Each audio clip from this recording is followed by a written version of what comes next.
Karsten Tveit, direkte inne fra NTNU.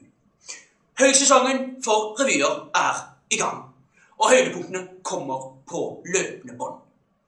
Men et høydepunkt skiller seg kanskje enda mer ut enn de øvrige. Jeg snakker selvfølgelig om Emil og Smørkoppen. Så er det ett kulturarrangement du skal få med deg i år, så anbefaler jeg deg å gå på Stripa 10–12 hver dag og kjøpe deg billetter. Odd Karsten Tveit, takk og god kveld.